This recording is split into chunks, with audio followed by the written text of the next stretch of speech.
ਇੱਕ ਓਂਕਾਰ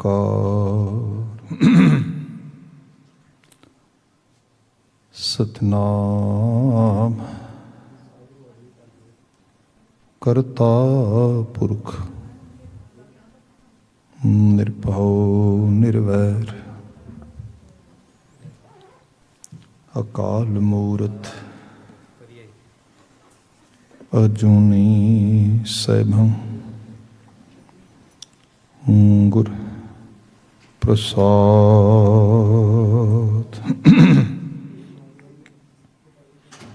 ਬੇਦਸ ਮਹਾ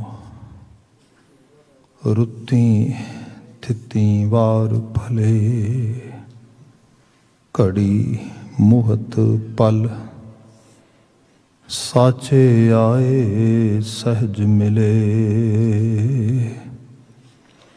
ਸੋਈ ਦਿਨ ਸੁਹਾਵੜਾ ਜਿਤ ਪ੍ਰਭ ਆਵੈ ਚਿਤ ਜਿਤ ਦਿਨ ਵਿਸਰੈ ਪਾਰ ਬ੍ਰਹਮ ਫਿਟ ਪੁਲਹੇਰੀ ਰੁੱਤ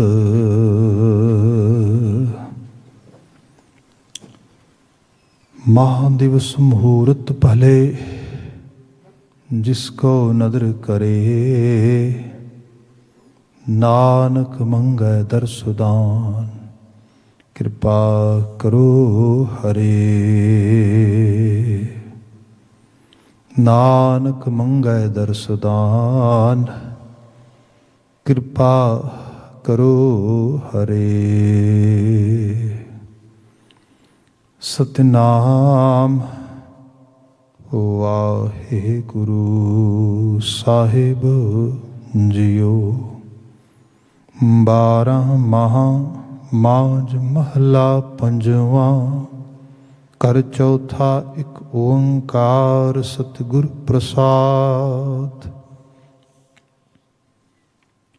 ਮਾਘ ਮਜਨ ਸੰਗ ਸਾਧੂਆਂ ਤੂੜੀ ਕਰ ਇਸ਼ਨਾਨ ਹਰ ਕਾ ਨਾਮ ਧਿਆਏ ਸੁਣ ਸਭਨਾ ਨੂੰ ਕਰਦਾਨ।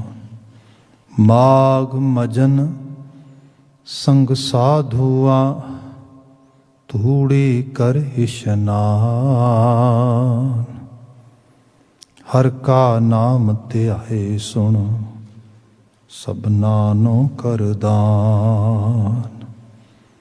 ਜਨਮ ਕਰਮ ਮਲ ਉਤਰੈ ਮਨ ਤੇ ਜਾਏ ਹੁਮਾਨ ਕਾਮ ਕ੍ਰੋਧ ਨਾ ਮੋਹੀਐ ਬਿਨਸੈ ਲੋਭ ਸੁਆਨ। ਸੱਚੇ ਮਾਰਗ ਚਲਦਿਆਂ ਉਸਤਤ ਕਰੇ ਜਹਾਨ 68 ਤੀਰਥ ਸਗਲ ਪੁੰਨ ਜੀ ਦਇਆ ਪਰਵਾਨ। ਜਿਸਨੋ ਦੇਵੈ ਦਇਆ ਕਰ ਸੋਈ ਪੁਰਖ ਸੁਜਾਨ ਜਿਨਾ ਮਿਲਿਆ ਪ੍ਰਭ ਆਪਣਾ ਨਾਨਕ ਤਿਨ ਕੁਰਬਾਨ। मांग सुचे से कांढियाँ जिन पूरा गुर मेहरवान जिना मिलिया प्रभ अपना नानक तिन कुर्बान। मांग सुचे से कांढियाँ जिन पूरा गुर मेहरवान। ਵਾਹਿਗੁਰੂ ਜੀ ਕਾ ਖਾਲਸਾ ਵਾਹਿਗੁਰੂ ਜੀ ਕੀ ਫਤਿਹ। ਜੁਗੋ ਜੁਗ ਅਟਲ ਧੰਨ ਧੰਨ ਗੁਰੂ ਗ੍ਰੰਥ ਸਾਹਿਬ ਜੀ ਗੁਰੂ ਪਾਤਸ਼ਾਹ ਜੀ ਦੀ ਅਜ਼ੀਮ ਅਪਾਰ ਨਵਾਜ਼ਿਸ਼ ਬਖਸ਼ਿਸ਼ ਹੈ।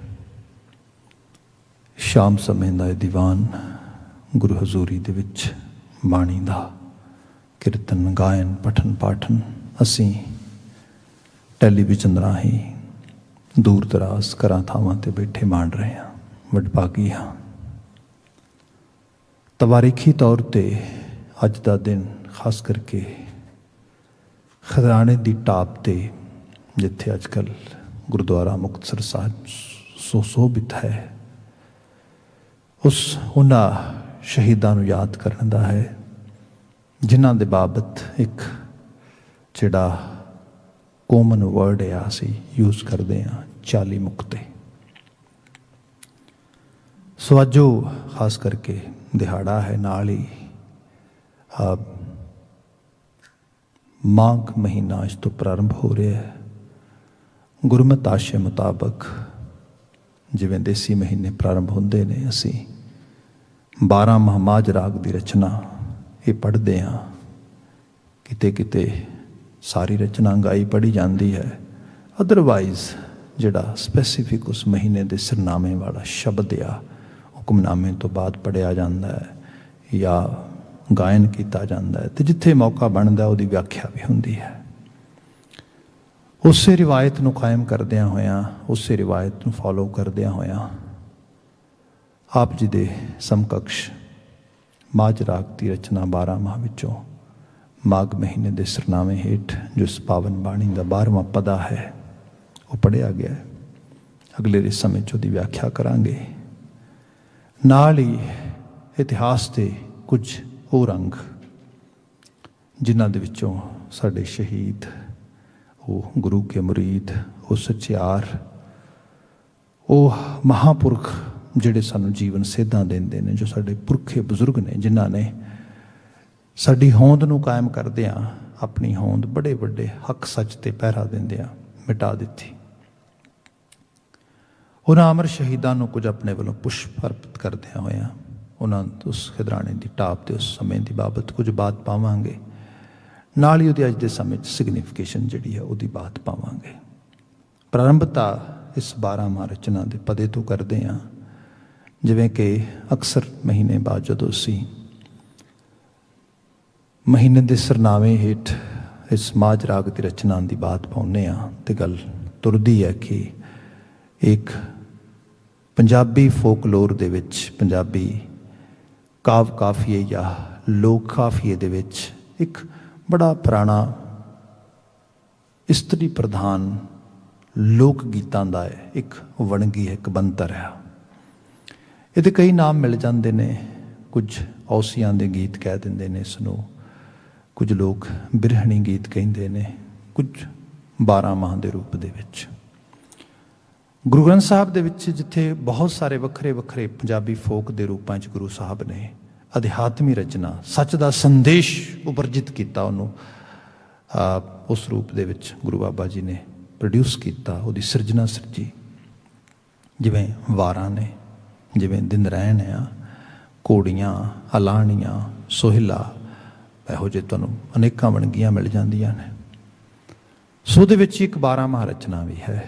ये गुरु ग्रंथ साहब दे विच 2 बार तुहानूं मिलदी, एक बारी तुखारी विच, एक बारी माझ विच। इस तो बिना प्रिंसीपल सतवीर सिंह रां दा एक किताबचा लिखिया मिलदा है, जिहदे च वो गुरु गोबिंद सिंह साहब जी का मतलब लिखिया होया 12 माह भी बात पाउंदे ने उस रूप दे विच। या तुहानूं बहुत सारे डिफरेंट कवियां दा या डिफरेंट स्कॉलर्स का, पंजाबी स्कॉलर्स का, उन्होंने भी 12 माह लिखे मिलते हैं। फर्क सिर्फ इतना आ कि वो 12 माह हो सकता है किसी मौसम की, किसी मजाजी रंग की बात पाते हो, पर यह 12 माह नरोल अरशी ते अकाली है। ये बिल्कुल प्योर रूहानी संदेश में अपने चाल अमा के बैठा है। 12 माह रचना का जोड़ा मुख पक्ष आ, उहदे विच मोस्टली सानू 3 जिहड़े वो रंग मिलते हैं।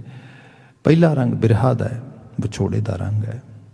हिजर की बड़ी मतलब मुहिम तो बड़ी शिद्दत के नाल एक सिरजना सिरजी जाती है। जिमें 12 माह रचना है भी किरत करम के विछोड़े कर कृपा मिलो राम चार कुंड दंद इस पर में थके आए प्रभ की साम तेन दो दैते बाहरी किते ना आवे काम जल बिन साह कुमलावती उपजैना। इतों शुरुआत होती है।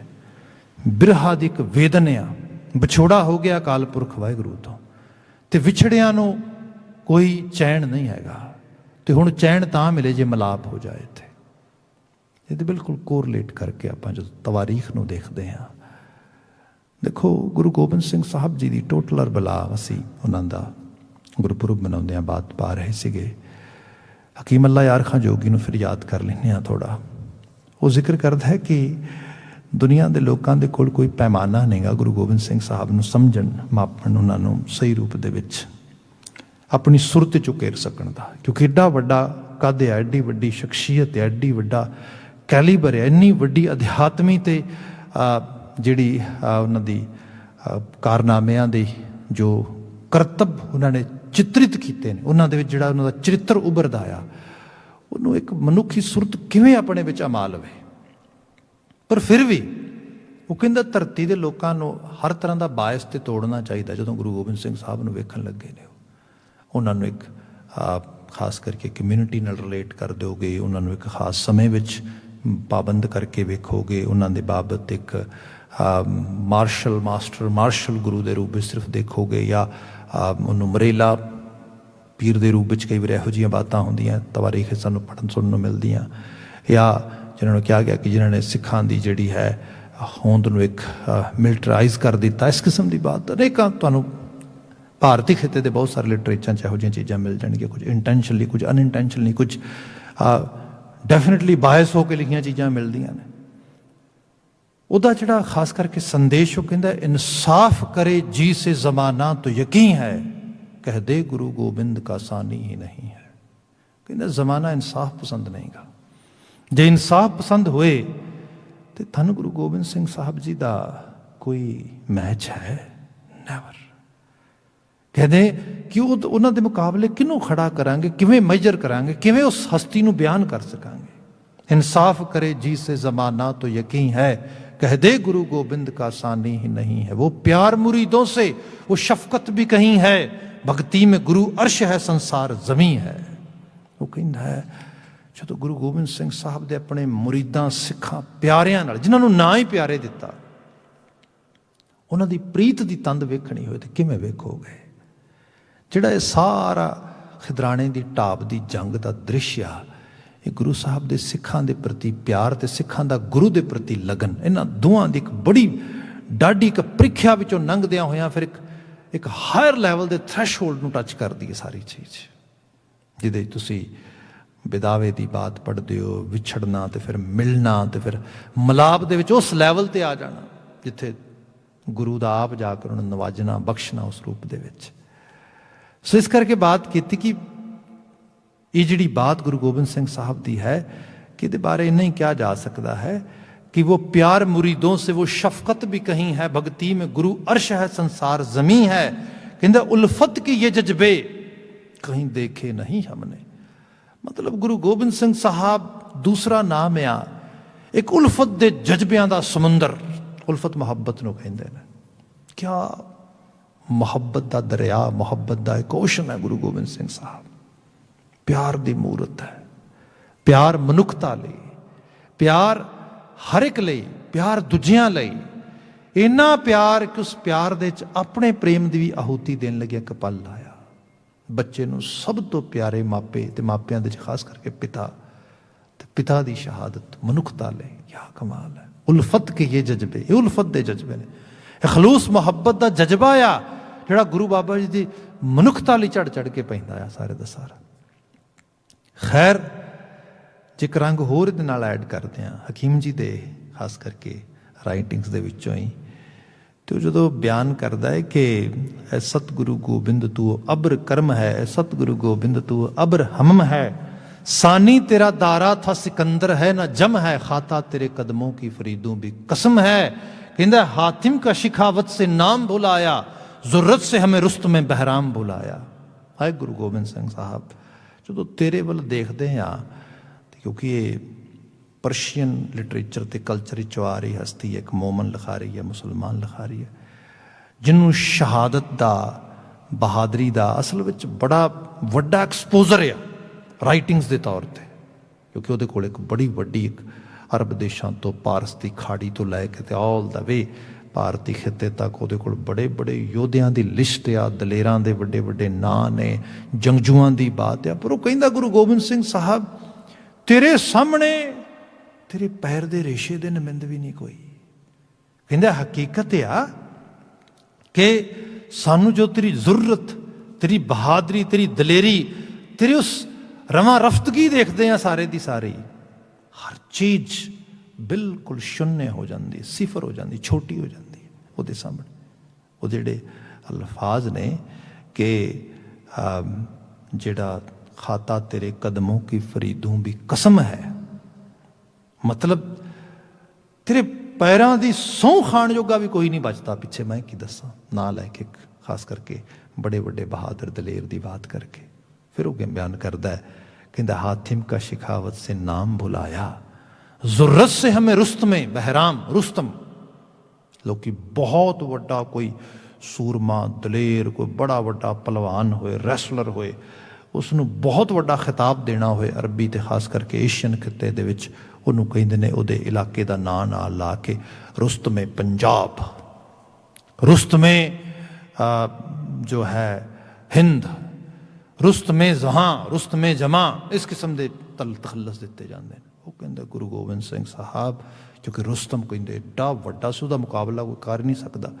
कहते तेरी जरूरत नूं देखिया सानू की रुस्तम ते की रुस्तम वर्गे बहराम सब भुल गए। कुछ भी या तेरे सामने कुछ हर चीज छोटी हो गई, एडी वड्डी मिसाल है तो अपने आप दे विच ला मिसाल। सो सन गुरु गोबिंद सिंह साहब जी के जीवन यापन में जो असीं देखते हाँ तो जंगां बहुत होईयां गुरु गोबिंद सिंह साहब के जीवन दे विच, पर मैं एक देखता कि भगाणी की जंग उन्होंने पहली जंग है, शुरुआत है, जिहदे च उन्होंने खास करके राजा केसरी चंद तो उन्होंने सारियां नूं वंगारिया ते उस रूप दे विच पहाड़ियां नूं जिहड़ा है वो मतलब दंद खट्टे कीते जो भुल ना सके मुड़ के वरियां दे वरे। जिहड़ी आखिरी जंग गुरु गोबिंद सिंह साहब ने अपनी कमांड हेठ अपने सिखां दे नाल आप लड़ी, वो खिदराणे की ढाब की मुकतसर की जंग सी। इसनूं कई बारी मैं सिंपल वर्ड्स जिस तरह बयान करदा कि गुरु गोबिंद सिंह साहब जी का जंगां का सफ़र एक जित तो दूसरी जित तक का सफ़र है। भगाणी तो लैके मुकतसर का मतलब जित तो शुरुआत की है, एक जित से समाप्ति की है। अंग्रेजी की एक सेइंग है बड़ी कमाल दी, कहते हैं कि देर आर फ्यू और there are some who might win the battle but lose the war, but the warriors, people who claim we are warriors, warriors are who might sometimes seem are losing the battles but at the end they are winning the war। Guru Gobind Singh साहब वो हस्ती ने। कई बार लगता है चमकौर दे विच बड़ा जिहड़ा हैगा शहादतां हो गईयां, गुरु गोबिंद सिंह साहब नूं जाना पिया, आनंदपुर साहब का किला छड्डना पिया, सब चीज़ां, पर हकीकी है अखीर जित विच गुरु साहब ने मुकाम की समाप्ति की। मुकतसर की जित दे नाल गुरु गोबिंद सिंह साहब ने इस तरह कह लो कि अपने रंजीत नगारे ते जिहड़ी चोट लाई।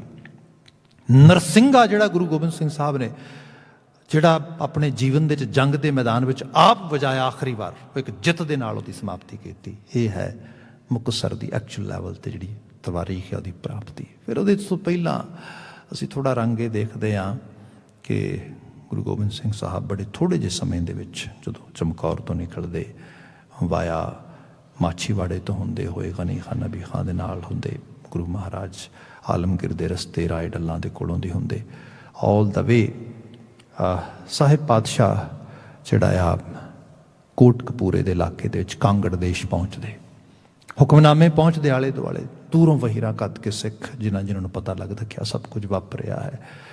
माझे तो मालवे तो होर आले दुआले दे इलाकों तो गुरु साहब वल आ रहे हैं सिख। बड़े थोड़े जे समय गुरु साहब ने एक पूरी दी पूरी जंगी मुहिम दोबारा बिल्ड की, क्योंकि इन्ने के समय वजीर खां तो अपन फौजां तो अपना सारा साजो समान शाही वो लैके बैठा होते लभ रहा गुरु साहब को, वो पता नहीं लग रहा, उन्हें अपने सुईए भी छड्डे ने सारे।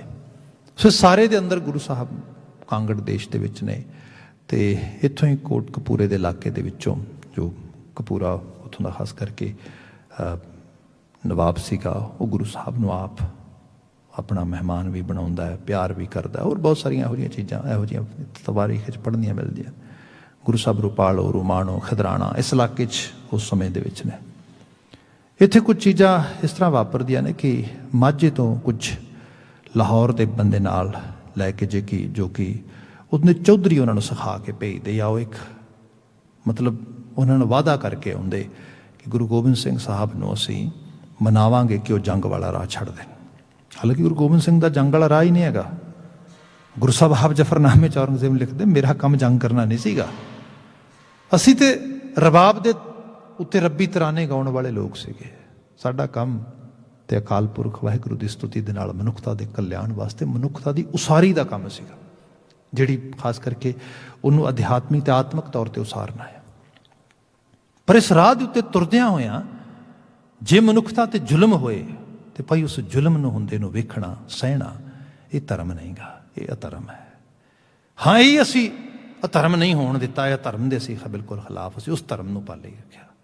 ਇਹਦੇ ਲਈ ਸਾਨੂੰ ਆਪਣੀ ਜਾਨ ਵੀ ਹਲੂਲਣੀ ਪਈ ਤੇ ਅਸੀਂ ਗੁਰੂ ਅਰਜਨ ਦੇ ਰੂਪ ਵਿੱਚ ਤਤੀਆਂ ਤਵੀਆਂ ਤੇ ਬੈਠ ਗਏ। ਜਾਨ ਵੀ ਹਲੂਲਣੀ ਪਈ ਤੇ ਅਸੀਂ ਗੁਰੂ ਤੇਗ ਬਹਾਦਰ ਰੂਪ ਦੇ ਵਿੱਚ ਚਾਂਦਨੀ ਚੌਂਕ ਕੇ ਜਾ ਕੇ ਆਪਣੇ ਸੀਸ ਕਟਵਾ ਲਏ। ਸਿੱਖਾਂ ਦੇ ਰੂਪ ਦੇ ਵਿੱਚ ਦੇਗਾਂ 'ਚ ਉਬਲ ਗਏ, ਰੂਹ ਬੰਨ ਕੇ ਜਿਉਂਦੇ ਸੜ ਗਏ, ਜੇ ਆਰਿਆਂ ਥੱਲੇ ਬੈਠ ਕੇ ਜਿਉਂਦੇ ਕੱਟੇ ਗਏ ਇਸ ਰੂਪ ਦੇ ਵਿੱਚ। ਇਹ ਸਭ ਚੀਜ਼ਾਂ ਕੀਤੀਆਂ ਤਾਂ ਕਿ ਮਨੁੱਖਤਾ ਦਾ ਉੱਤੇ ਜ਼ੁਲਮ ਨਾ ਹੋਏ। ਜ਼ਾਲਮ ਨੂੰ ਮਨੁੱਖਤਾ ਦਾ ਇਹ ਦਰਦ ਕਿਤੇ ਨਾ ਕਿਤੇ ਉਹਨੂੰ ਅਪੀਲ ਕਰੇ ਤੇ ਉਹ ਜੇ ਤਰਸ ਦੀ ਜਿਹੜੀ ਮਾਦਾ ਹੈ ਉਹ ਆ ਸਕੇ, ਮਨੁੱਖਤਾ ਬਚ ਸਕੇ। ਪਰ ਆਖਰਕਾਰ ਕੀ ਕੀਤਾ ਜਾਏ? ਐ ਔਰੰਗਜ਼ੇਬ, ਤੇਰੇ ਵਰਗਾ ਜ਼ਾਲਮ ਧਰਤੀ ਦੇ ਉੱਤੇ ਤੁਰੇ ਤੇ ਤੁਰਦਿਆਂ ਹੋਇਆਂ ਮਾਸੂਮ ਮਨੁੱਖਾਂ ਨੂੰ, ਜਿਹੜੇ ਕਿ ਇੱਕ ਫੁੱਲਾਂ ਦੇ ਨਮਿੰਦ ਨੇ, ਕਰਤਾਰ ਦੀ ਸਮੁੱਚੀ ਬਾਗੇ ਫਿਰਦੌਸ ਦੇ ਵਿੱਚ ਜੋ ਇੱਕ ਬਾਗੇ ਫਿਜ਼ਾਂ ਦਾ ਹਿੱਸਾ ਨੇ, ਉਸ ਰੂਪ ਦੇ ਵਿੱਚ ਗੁੱਲ ਨੇ, ਉਹਨਾਂ ਨੂੰ ਆਪਣੇ ਪੈਰਾਂ ਥੱਲੇ ਕੁਚਲਦਾ ਹੋਇਆ ਤੁਰੇ। ਤੇ ਮੁਝ ਵਰਗਾ ਮਨੁੱਖ ਜਿਹਨੂੰ ਅਕਾਲ ਪੁਰਖ ਵਾਹਿਗੁਰੂ ਨੇ ਸੋਝੀ ਦਿੱਤੀ ਹੈ, ਸਮਝ ਦਿੱਤੀ ਹੈ, ਉਹ ਵੇਖੇ ਇਸ ਰੂਪ ਦੇ ਵਿੱਚ ਤੇ ਅੱਖਾਂ ਬੰਦ ਨਹੀਂ ਕਰ ਸਕਦਾ। ਹਾਂ, ਤੇਰੇ ਪੈਰਾਂ ਹੇਠ ਇਸ ਤਰੀਕੇ ਦੇ ਨਾਲ ਮਨੁੱਖਤਾ ਕੁਚਲੀ ਜਾ ਰਹੀ ਹੈ, ਮਨੁੱਖਤਾ ਦੇ ਫੁੱਲ ਦਲੇ ਜਾ ਰਹੇ ਨੇ। ਭਾਈ ਤੇਰੀਆਂ ਲੱਤਾਂ ਨੂੰ ਰੋਕਣ ਵਾਸਤੇ ਦੇਖ, ਮੈਂ ਹੱਥ ਜੋੜਾਂਗਾ। ਤੇ ਮੈਂ ਹੱਥ ਜੋੜੇ, ਇੱਕ ਵਾਰੀ ਨਹੀਂ ਜੋੜੇ, ਦੋ ਵਾਰੀ ਜੋੜੇ, ਬੜੇ ਤਰੀਕੇ ਨਾਲ ਜੋੜੇ। ਗੁਰੂ ਅਰਜਨ ਸਾਹਿਬ ਨੂੰ ਗੁਰੂ ਅਰਜਨ ਸਾਹਿਬ ਦੀ ਸ਼ਹਾਦਤ ਹੋਣੀ, ਪਿਤਾ ਗੁਰੂ ਤੇਗ ਬਹਾਦਰ ਸਾਹਿਬ ਦੀ ਸ਼ਹਾਦਤ ਹੋਣੀ। ਤੇਰੇ ਵਰਗਾ ਜ਼ਾਲਮ ਫਿਰ ਵੀ ਨਾ ਰੁਕੇ, ਫਿਰ ਵੀ ਕਹੇ ਨਹੀਂ, ਮੈਂ ਤੇ ਇਸੇ ਤਰੀਕੇ ਨਾਲ ਦਲਾਂਗਾ ਮਨੁੱਖਤਾ ਨੂੰ, ਮੈਂ ਤੇ ਇਸੇ ਤਰੀਕੇ ਨਾਲ ਤੁਰਾਂਗਾ। ਭਾਈ ਗੁਰੂ ਗੋਬਿੰਦ ਸਿੰਘ ਸਾਹਿਬ ਕਹਿੰਦੇ ਫਿਰ ਮੇਰੀ ਡਿਊਟੀ ਹੈ, ਪਹਿਲਾਂ ਮੈਂ ਹੱਥ ਜੋੜ ਕੇ ਰੋਕਾਂਗਾ, ਜੇ ਨਹੀਂ ਰੁਕੇਗਾ ਫਿਰ ਮੈਂ ਲੱਤਾਂ ਤੋੜ ਕੇ ਰੋਕਾਂਗਾ, ਕਿਉਂਕਿ ਆਖਿਰਕਾਰ ਰੋਕਣਾ ਤੇ ਹੈ ਨਾ ਤੈਨੂੰ।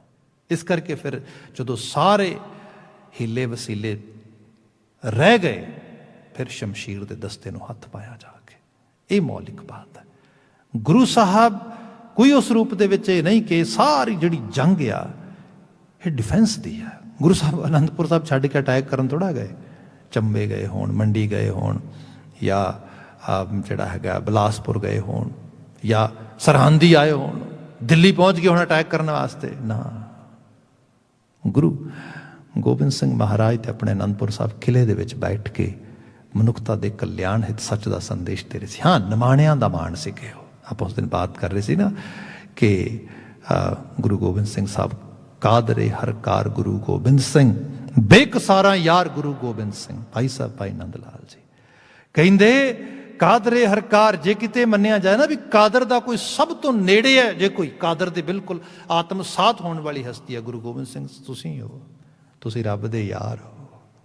ਤੇ ਕਮਾਲ ਇਹ ਹੈ, ਤੁਸੀਂ ਇੱਕ ਪਾਸੇ ਤੇ ਰੱਬ ਦੇ ਯਾਰ ਹੋ, ਕਾਦਰੇ ਹਰ ਕਾਰ ਗੁਰੂ ਗੋਬਿੰਦ ਸਿੰਘ, ਬੇਕਸਾਰਾ ਯਾਰ ਗੁਰੂ ਗੋਬਿੰਦ ਸਿੰਘ, ਤੇ ਦੂਸਰੇ ਪਾਸੇ ਜਿਨ੍ਹਾਂ ਦਾ ਕੋਈ ਸਹਾਰਾ ਨਹੀਂ, ਉਹਨਾਂ ਦਾ ਯਾਰ ਵੀ ਗੁਰੂ ਗੋਬਿੰਦ ਸਿੰਘ ਸਾਹਿਬ ਆ। ਖੁਦਾ ਦਾ ਯਾਰ ਵੀ ਗੁਰੂ ਗੋਬਿੰਦ ਸਿੰਘ ਸਾਹਿਬ ਆ, ਤੇ ਜਿਹਦਾ ਕੋਈ ਧਰਤੀ ਦੇ ਉੱਤੇ ਵਾਹ ਵਾਸਤਾ ਰੱਖਣ ਵਾਲਾ ਨਹੀਂ, ਉਹਦਾ ਯਾਰ ਵੀ ਗੁਰੂ ਗੋਬਿੰਦ ਸਿੰਘ ਸਾਹਿਬ ਆ। ਐਸੇ ਗੁਰੂ ਗੋਬਿੰਦ ਸਿੰਘ ਸਾਹਿਬ ਜਿਨ੍ਹਾਂ ਨੇ ਬਾਂਹ ਫੜੀ ਨੰਦ ਲਾਲ ਵਰਗੀਆਂ ਰੂਹਾਂ ਦੀ, ਜਿਨ੍ਹਾਂ ਨੂੰ ਆਪਣਾ ਧਰਮ ਪਾਲਣਾ ਮੁਸ਼ਕਲ ਹੋ ਗਿਆ ਔਰੰਗਜ਼ੇਬ ਦੇ ਦਰਬਾਰ 'ਚ, ਏਡੇ ਆਲਮ ਫਾਜ਼ਲ ਹੋਣ ਦੇ ਬਾਵਜੂਦ ਵੀ, ਜਿਨ੍ਹਾਂ ਨੂੰ ਧਰਤੀ ਤੇ ਕੋਈ ਸਹਾਰਾ ਨਹੀਂ ਦੇ ਰਿਹਾ, ਉਹਨਾਂ ਨੂੰ ਸਹਾਰਾ ਦਿੰਦੇ ਗੁਰੂ ਗੋਬਿੰਦ ਸਿੰਘ ਸਾਹਿਬ।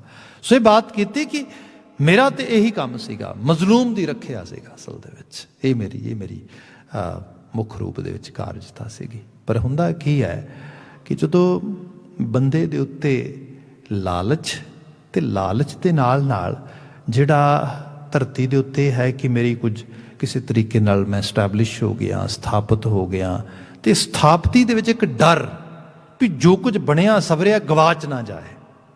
ਹਕੀਕਤ ਇਹ ਹੈ, ਇਹ ਬਣਿਆ ਸਵਰਿਆ ਜੋ ਕੁਝ ਵੀ ਸਾਨੂੰ ਦਿਸਦਾ ਆ, ਇਹ ਸਿਰਫ ਛਿਨ ਭੰਗੂਰ ਇੱਕ ਖੇਡ ਆ, ਇਸ ਤੋਂ ਵੱਧ ਕੁਝ ਨਹੀਂ ਹੈ। ਆਪਾਂ ਇੱਕ ਦਿਨ ਸ਼ਬਦ ਵਿਚਾਰ ਰਹੇ ਸੀਗੇ ਗੁਰੂ ਅਰਜਨ ਸਾਹਿਬ ਜੀ ਦਾ, ਸਭ ਜ਼ਿਕਰ ਕਰਦੇ ਕਿ ਰੇ ਨਰ ਕਾਹੇ ਪਪੋਰੋ ਦੇਹੀ ਊਡ ਜਾਏਗੋ ਧੂਮ ਬਾਦਰੋ ਫਿਰ ਪਾਛੈ ਪਛਤੋਹੀ। ਤੂੰ ਸੋਚਦਾ ਆ ਆਲੇ ਦੁਆਲੇ 'ਚ ਮਸਤਾਨ ਰਹਿਣਾ, ਜਾਂ ਆਲੇ ਦੁਆਲੇ ਤੋਂ ਬਾਅਦ ਆਪਣੇ ਸਰੀਰ ਨੂੰ ਇਹਨੂੰ ਪਲੋਸੀ ਜਾਣਾ, ਇਹਨਾਂ ਚੀਜ਼ਾਂ 'ਚ ਗਲਤਾਨ ਰਹਿਣਾ, ਤੂੰ ਸੋਚਦਾ ਹੈ ਇਹ ਸ਼ਾਇਦ ਇਹ ਬੜੀ ਵੱਡੀ ਪ੍ਰਾਪਤੀ ਹੈ ਮੇਰੇ ਕੋਲ ਤੇ ਗਵਾਚ ਨਾ ਜਾਏ ਕਿਤੇ। ਕਹਿੰਦੇ ਊਡ ਜਾਏਗੋ ਧੂਮ ਬਾਦਰੋ, ਇਹ ਪਾਇਆ ਇੰਨੀ ਕਿ ਜਿਵੇਂ ਧੂਏਂ ਦਾ ਬੱਦਲ ਆ, ਇੱਕ ਦਿਨ ਹਵਾ ਦਾ ਬੁੱਲਾ ਆਉਣਾ ਤੈਨੂੰ ਉੱਡ ਜਾਣਾ। ਅਸਲੀ ਬੱਦਲ ਨਹੀਂ ਰਹਿੰਦੇ ਹਵਾਵਾਂ ਦੇ ਸਾਹਮਣੇ, ਧੂਏਂ ਦੀ ਤੇ ਪਾਇਆ ਹੀ ਕੀ ਹੈਗੀ, ਇਹ ਧੂਮ ਬਾਦਰੋ ਹੈ। ਫਿਰ ਪਾਛੈ ਪਛਤੋਈ, ਫਿਰ ਪਛਤਾਵੇ ਹਾਂ ਕਰੇਗਾ। ਭਗਤ ਨਾਮਦੇਵ ਜੀ ਦਾ ਸ਼ਬਦ ਹੈ। ਉਹ ਕਹਿੰਦੇ ਧਰਤੀ ਤੇ ਮਨੁੱਖ ਨੂੰ ਚੈਲੰਜਸ ਆਉਂਦੇ ਨੇ ਵੱਖਰੇ ਵੱਖਰੇ, ਜਿਵੇਂ ਜ਼ਿਕਰ ਆਇਆ ਉਹ ਕਹਿੰਦੇ ਕਿ ਸਾਹਿਬ ਸੰਕਟ ਵੈ ਸੇਵਕ ਭਜੈ ਚਿਰੰਕਾਲ ਨਹੀਂ ਜੀਵੈ ਦੋ ਕੁਲ ਲਜੈ। ਸਾਹਿਬ ਸੰਕਟ ਵੈ, ਜਦੋਂ ਸੰਕਟ ਦੀ ਅਵਸਥਾ ਬਣੇ, ਖਾਸ ਕਰਕੇ ਉੱਥੇ ਜਿੱਥੇ ਬੰਦੇ ਦੀ ਬੜੀ ਆਸਥਾ ਇਸ਼ਟ ਦੇ ਨਾਲ ਗੱਲ ਆ ਹੋ ਰਹੀ ਹੈ, ਇੱਥੇ ਉਹਦਾ ਸਾਹਿਬ ਸੰਕਟ ਵਿੱਚ ਆ ਤੇ ਸੇਵਕ ਉਹ ਭੱਜ ਜਾਏ, ਚਿਰੰਕਾਲ ਨਹੀਂ ਜੀਵੈ। ਉਹ ਹਮੇਸ਼ਾ ਜੀਵਨ ਤੇ ਹੈ ਨਹੀਂਗਾ, ਇੱਕ ਦਿਨ ਤੇ ਆਖਰਕਾਰ ਮੁੱਕ ਜਾਣਾ। ਹਾਂ ਦੋ ਕੁਲ ਲਜੈ, ਪਰ ਦੋ ਜਹਾਨਾਂ ਦੀ ਲੱਜ ਝੋਲੀ ਵਿੱਚ ਪੈ ਜਾਂਦੀ, ਹਯਾਤੀ ਝੋਲੀ 'ਚ ਪੈ ਜਾਂਦੀ ਆ ਕੇ। ਧੰਨ ਗੁਰੂ ਗੋਬਿੰਦ ਸਿੰਘ ਸਾਹਿਬ ਮਨੁੱਖਤਾ ਨੂੰ ਇਸ਼ਕ ਕਰਨ ਵਾਲੇ, ਖਲੂਸ ਕਰਨ ਵਾਲੇ, ਮੁਹੱਬਤ ਕਰਨ ਵਾਲੇ, ਉਹਨਾਂ ਨੂੰ ਕੁਝ ਲਾਹੌਰ ਦੇ ਚੌਧਰੀ ਮਜੈਲਾਂ ਦੀ ਇੱਕ ਪੰਚਾਇਤ ਲੈ ਕੇ ਆਏ ਤੇ ਕਿਹਾ ਕਿ ਤੁਸੀਂ ਨਾ ਇਹ ਰਾਹ ਛੱਡ ਦਿਓ। ਧੰਨ ਗੁਰੂ ਗੋਬਿੰਦ ਸਿੰਘ ਸਾਹਿਬ ਤਵਾਰੀਖ ਦੇ ਸਾਨੂੰ ਕੁਝ ਰਚਨਾਵਾਂ ਕਹਿੰਦੀਆਂ ਨੇ, ਬੜੇ ਆਰਾਮ ਨਾਲ ਗੱਲ ਸਾਰੀ ਸੁਣਦੇ ਰਹੇ ਉਹਨਾਂ ਦੀ। ਕਹਿੰਦੇ ਕਿ ਰਾਹ ਠੀਕ ਨਹੀਂ, ਲੋਕੀ ਸਾਨੂੰ ਮਰੇਲੇ ਪੀਰ ਦੇ ਸ਼ਾਗਿਰਦ ਕਹਿੰਦੇ ਨੇ ਵੀ ਤੁਹਾਡਾ ਗੁਰੂ ਤੇ ਜਿਹੜਾ ਮਾਰਦਾ ਆ, ਤੁਹਾਡਾ ਗੁਰੂ ਤੇ ਲੜਾਕਾ ਆ, ਇਸ ਕਿਸਮ ਦੀਆਂ ਗੱਲਾਂ ਵੀ ਹੋਈਆਂ। ਤੇ ਹੁਣ ਆਪਾਂ ਵਿੱਚ ਵਿਚਾਲੇ ਪੈਂਦੇ ਆ, ਜਿਹਨੂੰ ਕਹਿੰਦੇ ਆ ਕਿ ਇੱਕ ਤਰ੍ਹਾਂ ਦੀ ਸਾਲਸੀ ਕਰਨੀ, ਤੇ ਉਹ ਸਾਲਸੀ ਕਰਕੇ ਆਪਾਂ ਨਿਬੇੜਦੇ ਹਾਂ ਕੰਮ ਕਿਸੇ ਤਰੀਕੇ ਨਾਲ। ਗੁਰੂ ਗੋਬਿੰਦ ਸਿੰਘ ਸਾਹਿਬ ਉਹਨਾਂ ਨੂੰ ਸਾਰੀ ਬਾਤ ਸੁਣ ਕੇ ਮੁਸਕਰਾਉਂਦੇ ਤੇ ਮੁਸਕਰਾਓ ਕੇ ਕਹਿੰਦੇ, ਮੈਂ ਤੇ ਸੁਣਿਆ ਸੀਗਾ ਸਿੱਖ ਗੁਰੂ ਦੇ ਕੋਲ ਸਿੱਖਣ ਲਈ, ਉਪਦੇਸ਼ ਗ੍ਰਹਿਣ ਕਰਨ ਲਈ ਆਉਂਦਾ, ਪਰ ਅੱਜ ਪਹਿਲੀ ਵਾਰ ਦੇਖ ਰਿਹਾ ਸਿੱਖ ਗੁਰੂ ਨੂੰ ਉਪਦੇਸ਼ ਕਰਨ ਲਈ ਆਇਆ ਆ। ਮਨਮੁਖ ਦੀ ਅਵਸਥਾ ਇਹੀ ਹੁੰਦੀ ਹੈ। ਗੁਰੂ ਦੇ ਕੋਲ ਜਦੋਂ ਵੀ ਬੰਦਾ ਆਵੇ, ਸਿੱਖਣ ਲਈ ਆਵੇ, ਸਿਖਾਉਣ ਲਈ ਨਾ ਆਵੇ। ਗੁਰੂ ਦੀ ਮੰਨੇ, ਗੁਰੂ ਦੀ ਮੰਨਣ ਲਈ ਆਵੇ, ਗੁਰੂ ਨੂੰ ਮਨਾਉਣ ਲਈ ਨਾ ਆਵੇ। ਮੈਂ ਅੱਜ ਦੀ ਦੁਨੀਆ 'ਚ ਬਾਤ ਪਾਉਣਾ ਵਾ। ਦੇਖੋ ਜੇ ਅਸੀਂ ਅੱਜ ਮਾਡਰਨ ਟਾਈਮ ਦੀ ਸਿਗਨੀਫਿਕੇਸ਼ਨ ਨਾਲ ਚੀਜ਼ਾਂ ਨਹੀਂ ਅਟੈਚ ਕਰਦੇ, ਅੱਜ ਕਿਸੇ ਲੈਵਲ 'ਤੇ ਵੀ ਤੁਸੀਂ ਦੇਖੋ ਜੋ ਸਾਡੀ ਹੈਰੀਟੇਜ ਆ, ਤੇ ਉਸ ਹੈਰੀਟੇਜ ਦੇ ਨਾਲ ਜੋ ਅਸੀਂ ਇੱਥੇ ਇਹਨਾਂ ਧਰਤੀ 'ਤੇ ਇਸ ਮੁਲਕਾਂ ਵਿੱਚ ਵੀ ਆ ਕੇ ਜਿਹੜੇ ਇੰਸਟੀਟਿਊਸ਼ਨਸ ਬਿਲਡ ਕੀਤੇ ਨੇ, ਗੁਰਦੁਆਰਾ ਸੰਸਥਾ ਆ, ਗੁਰਦੁਆਰਾ ਸੰਸਥਾ ਨਾਲ ਸਾਡਾ ਸਮਾਜ ਦਾ ਲਗਾਵ ਆ ਸਾਰਾ ਇਸ ਰੂਪ ਦੇ ਵਿੱਚ। ਇਸ ਦੇ ਨਾਲ ਸਾਡੀ ਗੁਰਮਤ ਰਹਿਣੀ ਬਹਿਣੀ, ਕੋਡ ਆਫ ਕੰਡਕਟ ਆ, ਸਭ ਕੁਛ ਆ। ਉਸ ਨੂੰ ਬਾਹਰੋਂ ਕੋਈ ਨੁਕਸਾਨ ਨਹੀਂ, ਬਾਹਰੋਂ ਕੋਈ ਖਤਰਾ ਨਹੀਂਗਾ। ਖਤਰਾ ਕੀ ਹੈ? ਸਾਡੀ ਆਪਣੀ ਮਨਮਤ ਜਿਹੜੀ ਉਹ ਸਾਡੇ ਸਿਰ ਤੇ ਚੜ੍ਹ ਕੇ ਨੱਚ ਰਹੀ ਹੈ। ਕੀ ਕੀਤਾ ਜਾਏ? ਮੈਂ ਕਿਹਾ ਗੁਰੂ ਦੀ ਮੰਨੋ, ਗੁਰੂ ਨੂੰ ਆਪਣੀ ਮਨਾਉਣ ਦੀ ਕੋਸ਼ਿਸ਼ ਨਾ ਕਰੋ। ਤੇ ਬਾਈ ਚਾਂਸ ਕੋਵਿਡ-19 ਦਾ ਸਮਾਂ ਚੱਲ ਰਿਹਾ ਹੈ ਤੇ ਆ ਵਰਾਕ ਹੋਇਆ ਹੈ, ਵਰਾਕ ਕਹਿ ਸਕਦੇ, ਇੱਕ ਸਾਲ ਆਲਮੋਸਟ, ਜਿਹਦੇ 'ਚ ਸਾਡੇ ਵਿਆਹ, ਸ਼ਾਦੀਆਂ, ਹੋਰ ਸਮਾਗਮ ਜਿਹੜੇ ਨੇ ਬੜੇ ਸਿੰਪਲ ਹੋਏ ਨੇ, ਛੋਟੇ ਹੋਏ ਨੇ, ਥੋੜ੍ਹੇ ਜਿਹੜਾ ਹੈਗਾ ਉਹ ਅਟੈਂਡ ਕਰਨ ਦੇ ਕਾਬਲ ਹੋਏ ਨੇ। ਸੌਰੀ ਟੂ ਸੇ, ਕਿਸੇ ਨੂੰ ਹੋ ਸਕਦਾ ਮਾਈਂਡ ਹੋਏ, ਪਰ ਮੈਂ ਸੱਚ ਕਹਿ ਰਿਹਾ। ਅਦਰਵਾਈਜ਼ ਸਾਡੀਆਂ ਮੈਰਿਜਸ, ਸਾਡੇ ਇਹੋ ਜਿਹੇ programme, they are just show off kind of business, they are kind of show of a glamour. ਮਤਲਬ ਇਹ ਅਹਿਸਾਸ ਨਹੀਂ ਗਾ, ਤੇ ਫਿਰ ਮੈਂ ਮਾਫੀ ਮੰਗਾਂਗਾ। ਡਾਇਸਪੋਰਾ 'ਚ ਬੈਠੇ ਹਾਂ, ਕੋਈ ਸੈਕੰਡ ਜਨਰੇਸ਼ਨ ਹੈ, ਕੋਈ ਥਰਡ ਜਨਰੇਸ਼ਨ ਹੈ। ਜੇ ਫਸਟ ਜਨਰੇਸ਼ਨ ਤੋਂ ਜੇ ਸ਼ੁਰੂਆਤ ਕਰੀਏ, ਤੇ ਆਏ ਤੇ ਰੁਜ਼ਗਾਰ ਦੀ ਤਲਾਸ਼ ਵਿੱਚ ਸੀਗੇ, ਆਏ ਤੇ ਇੱਥੇ ਚੰਗੀ ਜ਼ਿੰਦਗੀ ਦੀ ਖਾਹਿਸ਼ ਵਾਸਤੇ ਸੀਗੇ, ਆਏ ਤੇ ਸੁੱਖਾਂ ਦੀ ਇੱਛਾ ਸੀਗੀ, ਉਸੇ ਕਰਕੇ ਸੀਗੇ। ਪਰ ਇਹ ਥੋੜ੍ਹਾ ਕਿ ਜੇ ਆਏ ਇੱਥੇ ਤੇ ਸੁੱਖਾਂ ਦੀ ਇੱਛਾ ਵਾਸਤੇ ਆਏ, ਖੁਸ਼ਨੁਮਾ ਜੀਵਨ ਮਾਣਨ ਵਾਸਤੇ ਆਏ, ਤੇ ਪੈਰ ਹੀ ਛੱਡ ਗਏ, ਤੇ ਬਲਕਿ ਦੁੱਖ ਝੋਲੀ ਪਾ ਲਏ। ਜਿਨ੍ਹਾਂ ਲੋਕਾਂ ਨੇ ਬਿਜ਼ਨਸ ਬਣਾ ਲਏ, ਘਰ ਬਣਾ ਲਏ, ਕਾਰੋਬਾਰ ਬੜਾ ਕੁਝ ਬਣਾ ਲਿਆ, परिवार खत्म हो गए। You know as the C G post modern literature, post modern time का लिटरेचर पढ़ते हैं, when we are talking about families, family mean we are talking about values. Family mean we are talking about relationships. Family mean we are talking some kind of commitments. We are talking some kind of proper each other's understanding. We are talking about good companionship. We are talking about coordinations, cooperations. This is family. ਇਹ ਚੀਜ਼ਾਂ ਆਪਣੇ ਆਪ ਨਹੀਂ ਆਉਂਦੀਆਂ, learn ਕਰਨੀਆਂ ਪੈਂਦੀਆਂ ਨੇ। ਤੇ ਜੋ ਲਰਨ ਕਰਨਾ ਆ ਇਹ ਕਿੱਥੋਂ ਕਰੋਗੇ? ਇੱਕ ਕਿਤਾਬ ਇੱਧਰੋਂ ਪੜ੍ਹ ਲਈ, ਕੁਝ ਇੱਧਰੋਂ ਗੱਲ ਸੁਣ ਲਈ, ਇਸ ਤਰੀਕੇ ਨਾਲ। ਸਭ ਤੋਂ ਬੈਟਰ ਇਹ ਹੈ ਕਿਸੇ ਸਪਿਰਿਚੁਅਲ ਅੰਗੇਜਮੈਂਟ ਵਿੱਚ ਆਪਣੇ ਆਪ ਨੂੰ ਪਾਵੋ। ਉਹਦੇ ਨਾਲ ਤੁਹਾਨੂੰ ਜ਼ਿੰਦਗੀ ਜੀਣ ਦਾ ਵੱਲ ਤਰੀਕਾ ਸਭ ਆਵੇਗਾ। I can easily explain the whole story of Bedava as a storyteller. But for a moment, let's talk about our own Bedava, which we have already actually wrote to our Guru. How about that Bedava? ਇਹ ਜਿਹੜੀ ਮੈਂ ਛੋਟੀ ਜਿਹੀ ਬਾਤ ਕੀਤੀ ਹੈ ਕਿ ਖੁਸ਼ੀ ਦੇ ਮੌਕੇ ਦੇ ਵਿੱਚ ਵੀ ਵਿਆਹ ਹੈ, ਸ਼ਗਨ ਹੈ, ਹੋਰ ਚੀਜ਼ਾਂ ਨੇ, ਗੁਰੂ ਦੀ ਨਹੀਂ ਮੰਨਣੀ। ਨਾ ਨਾ ਨਾ, ਆਪਣੀ ਮਨੌਤ ਮਨਾਉਣੀ ਹੈ। ਸੌਰੀ ਟੂ ਸੇ ਸਾਨੂੰ ਪਿਛਲੇ ਕੁਝ ਸਾਲਾਂ ਤੋਂ ਇੰਨੀ ਸਟਰਗਲ ਹੋ ਰਹੀ ਹੈ ਸਿਰਫ ਗੁਰਦੁਆਰਾ ਸੰਸਥਾ ਦੇ ਵਿੱਚ ਉਸ ਸਮੇਂ ਦੀ ਥੋੜ੍ਹੀ ਮਰਿਆਦਾ ਨੂੰ ਸਥਾਪਿਤ ਕਰਨ ਵਾਸਤੇ। ਤੁਸੀਂ ਆਲੇ ਦੁਆਲੇ ਤੋਂ ਖਬਰਾਂ ਸੁਣਦੇ ਹੋ, ਕੋਈ ਕੁਰਸੀ ਢਾਹ ਕੇ ਬਹਿ ਗਿਆ, ਕੋਈ ਇਸ ਕਿਸਮ ਦੀ ਚੀਜ਼ ਹੋ ਗਈ, ਕੋਈ ਸਭ ਤਰੀਕੇ ਨਾਲ ਹੋ ਗਿਆ। ਆਪ ਅਹਿਸਾਸ ਕਰੋ ਐਡੇ ਐਡੇ ਵੱਡੇ ਇੰਸਟੀਟਿਊਸ਼ਨਸ ਨੇ, ਇੰਨੀਆਂ ਇੰਨੀਆਂ ਵੱਡੀਆਂ ਸੰਸਥਾਵਾਂ ਨੇ, ਤੁਹਾਡੀ ਜੈ ਜੈਕਾਰ ਇਹਨਾਂ ਦੇ ਕਰਕੇ। ਸੰਗਤ ਜਿਹੜੀ ਹੈ, ਸੰਗਤ ਨਾ ਹੋਏਗੀ, ਸਭ ਚੀਜ਼ਾਂ ਨਾ ਹੋਣਗੀਆਂ, ਅਲਟੀਮੇਟਲੀ ਅਸੀਂ ਕਿੱਥੋਂ ਆਪਣੇ ਆਪ ਨੂੰ ਉਸ ਤਰੀਕੇ ਨਾਲ ਸਟੈਂਡ ਕਰ ਸਕਾਂਗੇ ਐਜ਼ ਏ ਕਮਿਊਨਿਟੀ। ਪਰ ਜੋ ਬੀਤਦੀ ਹੈ, ਜੋ ਉੱਥੇ ਹੁੰਦਾ ਆ, ਜਦੋਂ ਸਾਰੇ ਚੋਂ ਜਾਣਾ ਪੈਂਦਾ ਹੈ, ਆਪ ਅਹਿਸਾਸ ਨਹੀਂ ਕਰ ਸਕਦੇ। ਕਈ ਵਾਰ ਲੋਕ ਕਹਿੰਦੇ ਕੀ ਲੋੜ ਹੈ, ਛੱਡੋ ਪਰਾਂ, ਵਿਆਹ ਵਗੈਰਾ ਦੇ ਪਾਰਟੀਸਪੇਟ ਹੀ ਨਾ ਕਰੋ, ਇਸ ਤਰੀਕੇ। ਮੈਨੂੰ ਖੁਦ ਕਈ ਵਾਰ ਕਹਿੰਦੇ ਭਾਈ ਸਾਹਿਬ ਤੁਸੀਂ ਵਿਆਹ 'ਤੇ ਕਥਾ ਨਾ ਕਰਿਆ ਕਰੋ, ਵਿਆਹਾਂ 'ਤੇ ਗੁਰਮਤ ਨਹੀਂ ਹੁੰਦੀ। ਮੈਂ ਕਿਹਾ ਮੈਨੂੰ ਖੁਦ ਦਿਸਦਾ ਆ, ਤੁਸੀਂ ਮੈਨੂੰ ਕੀ ਕਹਿ ਰਹੇ ਹੋ? Am I not witnessing it? I'm witnessing totally. But where to go? This is our own community. These are our own people. If we are not going to teach them, then who else is going to come and tell them what to right and what's wrong? ਇੱਥੇ ਫਿਰ ਚੀਜ਼ਾਂ ਆਪ ਹੀ ਸਮਝਣੀਆਂ, ਸਹਿਜਣੀਆਂ ਪੈਣਗੀਆਂ। ਜਿਹੜੀ ਮੈਂ ਮੌਲਿਕ ਰੂਪ ਵਿੱਚ ਬਾਤ ਕਰ ਰਿਹਾ ਸੀਗਾ ਕਿ ਵੈਸੇ ਵੱਡੇ ਲੈਵਲ 'ਤੇ ਬਾਤ ਤਵਾਰੀਖ ਦੀ ਬਾਤ ਹੋਣੀ, ਪਰ ਐਗਜ਼ਾਮਪਲ ਦੇ ਤੌਰ 'ਤੇ ਕਹਿਣ ਲੱਗਾ ਸੀਗਾ ਕਿ ਇਹੀ ਹੈ ਕਿ ਗੁਰੂ ਦੀ ਮੰਨੋ, ਨਿਮਰਤਾ, ਹਲੀਮੀ, ਇਸ ਰੂਪ ਵਿੱਚ ਆਓ। ਹਾਂ ਖੁਸ਼ੀ ਹੈ, ਚਾਹ ਚਾਓ, ਪਾਓ ਖਾਓ, ਬਸਤਰ ਚੰਗੇਰੇ, ਹਰ ਚੀਜ਼, ਕੋਈ ਮਨਾ ਨਹੀਂ ਕਰਦਾ, ਪਰ ਇੱਕ ਕੋਡ ਆਫ ਕੰਡਕਟ ਆ। ਛੋਟੀ ਤੋਂ ਛੋਟੀ ਚੀਜ਼ ਕਹਾਂ ਤੇ ਜਿਹੜੀਆਂ ਖਾਸ ਕਰਕੇ ਵੈਡਿੰਗ ਪਲਾਨਰਸ ਇਹੋ ਜਿਹੀਆਂ ਚੀਜ਼ਾਂ ਲਿਆ ਕੇ ਅਸੀਂ ਇੱਥੇ ਵੜ ਜਾਂਦੇ ਆ ਕੇ, ਵੀਡੀਓ ਕੈਮਰਾਜ਼, ਮੂਵੀ ਬਣ ਰਹੀ ਹੈ ਸਾਰੀ, ਅੱਗੇ ਪਿੱਛੇ ਅਜੀਬ ਗਲੈਮਰ ਫੈਲ ਰਿਹਾ ਸਾਰਾ। This is gurdwara. Try to pay attention toward the Gurmat. ਫਿਰ ਇੱਥੇ ਉਸੇ ਮਤਲਬ ਐਗਜ਼ੈਕਟਲੀ ਮੈਂ ਕਿਹਾ ਕਿ ਇਹੋ ਜਿਹੀਆਂ ਚੀਜ਼ਾਂ ਜਿਹੜੀਆਂ ਇਸ ਤਰੀਕੇ ਅੱਜ ਵੀ ਅਸੀਂ ਕਰਦੇ ਹਾਂ। ਅਸੀਂ ਕਹਿੰਦੇ ਹਾਂ ਉੱਥੇ ਉਹਨਾਂ ਨੇ ਪੰਚਾਇਤ ਇਕੱਠੀ ਕਰਕੇ ਗੁਰੂ ਸਾਹਿਬ ਨੂੰ ਕਹਿ ਤਾ ਕਿ ਗੁਰੂ ਸਾਹਿਬ ਓਕੇ, ਮਤਲਬ ਤੁਸੀਂ ਸਾਡੀ ਗੱਲ ਮੰਨੋ। ਮਤਲਬ ਗੁਰੂ ਤੋਂ ਮੰਨਣ ਆਈਦਾ, ਮਨਾਉਣ ਨਹੀਂ ਆਈਦਾ। ਮੌਲਿਕ ਐਗਜ਼ਾਮਪਲ ਮੈਂ ਕਰਨ ਲੱਗਾ ਸੀਗਾ। ਖੈਰ ਜਦੋਂ ਇਹ ਬਾਤ ਹੋਈ ਤਾਂ ਗੁਰੂ ਸਾਹਿਬ ਨੇ ਕਿਹਾ ਕਿ ਅੱਛਾ, ਤੁਸੀਂ ਪੰਚਾਇਤੀ ਕਰਨ ਆ ਗਏ ਹੋ ਇੱਥੇ, ਉਦੋਂ ਕਿੱਥੇ ਸੀ ਭਾਈ? ਜਦੋਂ ਗੁਰੂ ਅਰਜਨ ਸਾਹਿਬ ਦਤੀਆਂ ਤਵੀਆਂ ਤੇ ਬੈਠੇ ਸੀਗੇ, ਸਿਰ ਤੇ ਰੇਤੇ ਪਵਾ ਰਹੇ ਸੀਗੇ, ਉਦੋਂ ਤੁਰ ਜੀ ਕਿੱਥੇ ਸੀਗੇ ਸਾਰੇ ਚੌਧਰੀ, ਲਾਹੌਰ ਦੇ ਚੌਧਰੀ ਖਾਸ ਕਰਕੇ? ਉਦੋਂ ਕਿੱਥੇ ਸੀਗੇ ਜਦੋਂ ਪਿਤਾ ਤੇਗ ਬਹਾਦਰ ਸਾਹਿਬ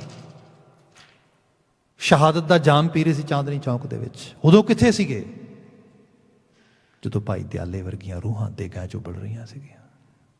ਭਾਈ ਅੱਜ ਆ ਗਏ ਹੋ। ਜਿਹੜੀ ਜਸਟਿਸ ਵਾਲੀ ਬਾਤ ਹੈ, ਜਿਹੜੀ ਇਹ ਅਕਾਊਂਟੇਬਿਲਿਟੀ ਨਾਲ ਤੈਅ ਹੁੰਦੀ ਹੈ। ਆਓ ਉਹਨਾਂ ਨੂੰ ਅਕਾਊਂਟੇਬਲ ਬਣਾਈਏ ਜਿਨ੍ਹਾਂ ਨੇ ਆਹ ਮਨੁੱਖਤਾ ਦਾ ਘਾਣ ਕੀਤਾ ਆ। ਉਦੋਂ ਕਿੱਥੇ ਸੀ ਜਦੋਂ ਕੁਝ ਦਿਨ ਪਹਿਲਾਂ ਲੋਕੀ ਬੱਚਾ ਵੱਡਾ ਹੁੰਦਾ ਆ, ਉਹਦੇ ਸੀਨੇ ਨੂੰ ਮਿਣਦੇ ਆ ਇਹਨੂੰ ਕਿਹੋ ਜੀ ਸ਼ੇਰਵਾਨੀ ਪਾਵਾਂਗੇ, ਇਹਨੂੰ ਕਿਹੋ ਜਿਹੇ ਬਸਤਰ ਪਾਵਾਂਗੇ, ਵਿਆਹੁਣ ਵਾਸਤੇ ਸਭ ਕੁਝ।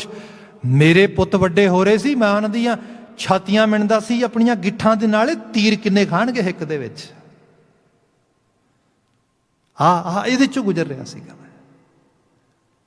ਲੋਕਾਂ ਨੂੰ ਖਬਰਾਂ ਮਿਲਦੀਆਂ ਨੇ, ਉਹਨਾਂ ਦੇ ਛੋਟੇ ਮਾਸੂਮ ਬੱਚੇ ਦਿਨ ਬਾ ਦਿਨ ਇਸ ਤਰੀਕੇ ਨਾਲ ਵੱਡੇ ਹੋ ਰਹੇ ਨੇ। ਮੈਨੂੰ ਖਬਰ ਇਹ ਮਿਲਦੀ ਹੈ ਮੇਰੇ ਮਾਸੂਮ ਬੱਚੇ ਨੀਹਾਂ ਵਿੱਚ ਖੜੇ ਕੀਤੇ ਜਾਂਦੇ ਨੇ, ਦੀਵਾਰਾਂ 'ਚ ਚਿਣੇ ਜਾਂਦੇ ਨੇ। ਭਾਈ ਉਦੋਂ ਕਿੱਥੇ ਸੀ ਦੱਸੋ? ਮਤਲਬ ਬਾਤ ਇਹ ਹੈ, ਕਾਫੀ ਉੱਥੇ ਕੁਛ ਤੇ ਉਸੇ ਵਕਤ ਕਈਆਂ ਨੇ ਤੇ ਮਾਫੀ ਮੰਗੀ, ਕਹਿੰਦੇ ਨੇ ਵੀ ਮਹਾਰਾਜ ਖਿਮਾ, ਇਹਨਾਂ ਦੀ ਪਕੜ 'ਚ ਆਏ। ਕੁਝ ਨੇ ਕਿਹਾ ਨਹੀਂ ਸਾਰੀ ਪੰਚਾਇਤ ਇੱਕ ਇਹੋ ਜਿਹਾ ਕੁਝ ਅਸੀਂ ਦਿੰਦੇ ਹਾਂ, ਕੋਈ ਦਬਾਅ ਹੋਰ ਪਾਉਂਦੇ ਹਾਂ ਵੱਖਰੇ ਕਿਸਮ ਦਾ। ਉਹ ਦਬਾਅ ਕੀ ਪਾਇਆ, ਕਹਿ ਤਾਂ ਫਿਰ ਅਸੀਂ ਲਿਖਤ ਪੜਤ ਕਰ ਲੈਂਦੇ ਹਾਂ ਵੀ ਤੁਸੀਂ ਸਾਡੇ ਗੁਰੂ ਨਹੀਂ, ਤੁਸੀਂ ਸਾਡੇ ਗੁਰੂ ਨੇ, ਤੁਸੀਂ ਤੁਹਾਡੇ ਸਿੱਖ ਨਹੀਂ। ਮਹਾਰਾਜ ਕਹਿੰਦੇ ਜਿਉਂ ਆਏ, ਜਿਵੇਂ ਤੁਹਾਨੂੰ ਚੰਗਾ ਲੱਗਦਾ। ਉੱਥੇ ਉਹਨਾਂ ਨੇ ਕਹਿੰਦੇ ਲਿਖਤ ਕਰ ਦਿੱਤੀ। ਲਿਖਤ ਕਰਕੇ ਮਹਾਰਾਜ ਨੂੰ ਫੜਾਈ, ਮਹਾਰਾਜ ਚੁੱਕ ਕੇ ਆਪਣੇ ਖੀਸੇ 'ਚ ਆਪਣੀ ਜੇਬ ਵਿੱਚ ਪਾ ਲਈ। ਨਾਲ ਹੀ ਗੁਰੂ ਸਾਹਿਬ ਨੂੰ, ਗੁਰੂ ਸਾਹਿਬ ਦਾ ਇੱਕ ਸੂਈਆ ਮਹਿਕਮਾ ਨਾਲ ਕੰਮ ਕਰਦਾ ਸੀ, ਉਹ ਬਣਾ ਕੇ ਦਿੱਤੀ ਗਈ। ਵਜ਼ੀਰ ਖਾਂ ਚੜਿਆ ਲਗਾ ਉਹਨਾਂ ਪਿੱਛੇ, ਵੱਡੀ ਫੌਜ ਲੈ ਕੇ ਕੁਮਕਾਂ ਚੜੀਆਂ ਹੋਣੀਆਂ। ਗੁਰੂ ਸਾਹਿਬ ਕਹਿੰਦੇ ਕੋਈ ਗੱਲ ਨਹੀਂ, ਅੱਗੇ ਜਾ ਕੇ ਅਸੀਂ ਜੰਗ ਦੀ ਤਿਆਰੀ ਕਰਦੇ ਹਾਂ। ਮਹਾਰਾਜ ਨੇ ਕਪੂਰ, ਖਾਸ ਕਰਕੇ ਕਪੂਰੀ ਤੋਂ ਇਹ ਬਾਤ ਪੁੱਛੀ ਕਿ ਭਾਈ ਇੱਥੇ ਪਾਣੀ ਦੀ ਟਾਪ, ਪਾਣੀ ਕਿੰਨਾ ਕੁ? ਉਹ ਕਹਿਣ ਲੱਗਾ ਜੀ ਪਾਣੀ ਦੀ ਇੱਕ ਵੱਡੀ ਟਾਪ ਇੱਥੇ ਹੈ ਖਿਦਰਾਣੇ ਦੇ ਵਿੱਚ, ਬਾਕੀ ਕਿਤੇ ਆਲੇ ਦੁਆਲੇ ਪਾਣੀ ਨਹੀਂ। ਸ਼ਾਇਦ 20 ਕੋਹ ਤੋਂ ਵੱਧ ਏਰੀਏ 'ਚ ਕਿਸੇ ਪਾਣੀ ਨਹੀਂ ਹੈਗਾ। ਸਾਹਿਬ ਕਹਿੰਦੇ ਬਿਲਕੁਲ ਠੀਕ ਹੈ, ਅਸੀਂ ਟਾਪ 'ਤੇ ਕਬਜ਼ਾ ਕਰਾਂਗੇ ਜਾ ਕੇ। ਜੰਗ ਦੀ ਇੱਕ ਨਵੀਂ ਮੁਹਿੰਮ ਉੱਥੇ ਬਿਲਟ ਕੀਤੀ। ਖੈਰ ਉਹ ਜੰਗ ਹੋਈ ਸਾਰੀ, ਪਰ ਉਸ 'ਤੇ ਛੋਟਾ ਜਿਹੜੀ ਬਾਤ ਮਾਲਿਕ ਕਰਨਾ ਚਾਹ ਰਿਹਾ ਕਿ ਜਦੋਂ ਇਹ ਸਾਰੇ ਲਾਹੌਰ ਦੇ ਉਸ ਪੰਚਾਇਤੀਆਂ ਦੇ, ਲਾਹੌਰ ਦੇ ਉਹਨਾਂ ਚੌਧਰੀਆਂ ਦੇ ਢਾਈ ਲੱਗ ਕੇ ਸਭ ਬਾਤ ਹੋ ਗਈ। ਜਿਵੇਂ ਉੱਥੋਂ ਜਾਣ ਲੱਗੇ, ਉੱਥੇ ਫਿਰ ਭਾਈ ਰਾਏ ਸਿੰਘ ਜੀ, ਇਹ ਭਾਈ ਮਣੀ ਸਿੰਘ ਜੀ ਦੇ ਭਰਾ ਸੀਗੇ। ਇਹਨਾਂ ਦੇ ਬੇਟੇ ਦਾ ਨਾਮ ਸੀ ਭਾਈ ਮਹਾ ਸਿੰਘ ਜੀ, ਭਤੀਜੇ ਸੀ ਭਾਈ ਮਣੀ ਸਿੰਘ ਜੀ ਦੇ। ਭਾਈ ਰਾਏ ਸਿੰਘ ਜੀ ਨੇ ਇੱਕਦਮ ਆਪਣੀ ਸ਼ਮਸ਼ੀਰ ਜਿਹੜੀ ਹੈ ਉਹ ਮਿਆਨ ਤੋਂ ਬਾਹਰ ਕੱਢ ਕੇ ਧਰਤੀ ਤੇ ਸਿੱਧੀ ਲਾਈਨ ਬਾਤੀ। ਉਹ ਕਹਿਣ ਲੱਗੇ ਸ਼ਰਮ ਕਰੋ, ਕੁਛ ਹਯਾ ਕਰੋ, ਦੋ ਜਹਾਨਾਂ ਮੂੰਹ ਨਹੀਂ ਵਿਖਾ ਸਕੋਗੇ। ਉਹ ਗੁਰੂ ਨੂੰ ਇਹ ਬਾਤ ਲਿਖ ਕੇ ਦੇ ਕੇ ਚੱਲੇ ਹੋ, ਤੂੰ ਸਾਡਾ ਸਿੱਖ ਨਹੀਂ ਤੇ ਅਸੀਂ ਤੇਰੇ ਗੁਰੂ, ਤੂੰ ਸਾਡਾ ਗੁਰੂ ਨਹੀਂ ਤੇ ਅਸੀਂ ਤੇਰੇ ਸਿੱਖ ਨਹੀਂ। ਹਯਾ ਹੋਣੀ ਚਾਹੀਦੀ ਹੈ। ਆਓ ਸ਼ਾਹੀ ਨਾਲ ਲਿਖਿਆ, ਖੂਨ ਨਾਲ ਮਟੇ ਦਈਏ ਇਸ ਨੂੰ, ਹੋਰ ਤੇ ਕੋਈ ਤਰੀਕਾ ਨਹੀਂ ਮਟੇਣ ਦਾ। ਜੰਗ ਦਾ ਮੈਦਾਨ ਭਖਣਾ, ਪਤਾ ਲੱਗ ਰਿਹਾ ਵੀ ਉਧਰੋਂ ਚੜ ਕੇ ਆ ਰਿਹਾ ਵਜ਼ੀਰ ਖਾਂ। ਗੁਰੂ ਦੇ ਸਿੱਖਾਂ ਦੇ ਅੱਗੇ ਬਿਲਕੁਲ ਢਾਲ ਦੀਵਾਰ ਬਣ ਕੇ ਖੜੀਏ, ਮੈਂ ਜਾ ਰਿਹਾ, ਆ ਮੈਂ ਜਿਹੜੀ ਲਕੀਰ ਟੱਪ ਗਿਆ, ਜਿੰਨੇ ਆਉਣਾ ਆਓ ਇੱਧਰ। ਉੱਥੇ ਮਾਤਾ ਭਾਗ ਕੌਰ ਦਾ ਵੀ ਵੱਡਾ ਰੋਲ ਹੈ, ਜਾਂ ਹੋਰ ਕੁਝ ਮਾਈਆਂ ਦਾ, ਜਿਨ੍ਹਾਂ ਨੇ ਕਿਹਾ ਖਬਰਦਾਰ ਜੇ ਘਰਾਂ 'ਚ ਵਾਪਸ ਪਰਤੇ ਤੇ। ਮਤਲਬ ਇਹੋ ਜਿਹੀ ਜਿਹੜੀ ਬਾਤ ਹੈ, ਇਹ ਹੈ ਪਰਿਵਾਰਾਂ 'ਚ ਸਿੱਖੀ ਦੀ ਆਮਦ ਹੋ ਜਾਣੀ। ਤੁਸੀਂ ਦੇਖੋ, ਜਿਹਨੂੰ ਮੈਂ ਅੱਜ ਦੇ ਨਾਲ ਰਿਲੇਟ ਕਰਾਂ, ਅੱਜ ਤੁਸੀਂ ਦਿੱਲੀ ਦੀਆਂ ਸਰਹੱਦਾਂ ਤੇ ਬੈਠੇ ਹੋ, ਲੋਕਾਂ ਨੂੰ ਦੇਖੋ ਜਿਹੜੇ ਆਪਣੇ ਹੱਕਾਂ ਲਈ ਜੂਝ ਰਹੇ ਨੇ ਡੈਮੋਕ੍ਰੈਟਿਕ ਵੇ ਦੇ ਨਾਲ। ਉਹ ਉੱਥੇ ਕਿਵੇਂ ਜਾ ਸਕਣ ਜੇ ਪਰਿਵਾਰਾਂ 'ਚ ਇੰਨੀ ਸਪੋਰਟ ਨਾ ਹੋਵੇ? ਦੁਨੀਆ ਵੇਖ ਰਹੀ ਹੈ।